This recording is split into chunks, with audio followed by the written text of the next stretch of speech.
Ça fait des années qu'on travaille sur les marques, sur la construction des marques chez P.O. Léo, et ça fait des années qu'on est confronté à ce problème qui ne cesse de s'accroître, la méfiance, la défiance des consommateurs dans les marques. Le point de départ, c'est le constat d'un climat de défiance généralisé qui bien sûr touche les grandes institutions, le corps politique, etc., mais aussi les grandes entreprises et les marques. On ne compte plus les études, les enquêtes qui tentent de mesurer la confiance dans les marques. Le problème, c'est qu'on ne peut pas tirer grand-chose de ces enquêtes, si ce n'est de la désolation.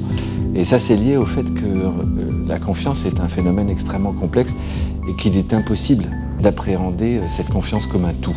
C'est pour décrypter, décortiquer ce phénomène de la confiance qu'on a créé il y a 2 ans le labo de la confiance. Et on a bien avancé.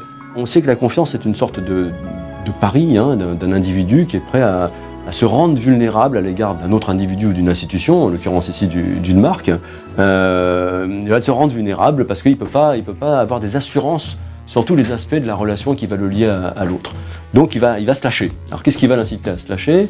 Eh bien, des croyances concernant un certain nombre de caractères de la marque. Ces caractères sont au nombre de 3, la compétence, l'intégrité, la bienveillance. Et c'est comme ça qu'est né justement le fameux indice CIB pour compétence, intégrité, bienveillance.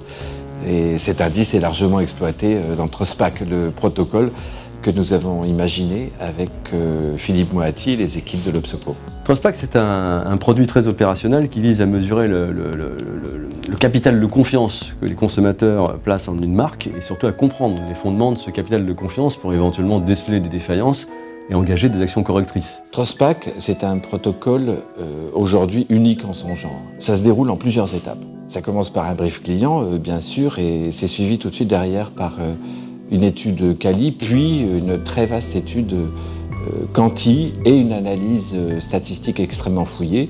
Vous imaginez bien, l'Obsoco va au fond des choses à chaque fois.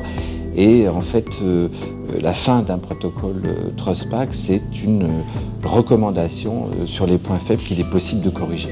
Trospac devrait vite convaincre les responsables de marque parce qu'il est essentiel aujourd'hui de veiller de très près à ce bien si fragile qu'est la confiance des consommateurs. On est même d'ailleurs un peu étonné que beaucoup d'entreprises gèrent leur stock avec beaucoup d'attention, mais ne se soucient pas beaucoup, visiblement, de l'évaluation et du traitement de leur capital de confiance. À nous de convaincre maintenant.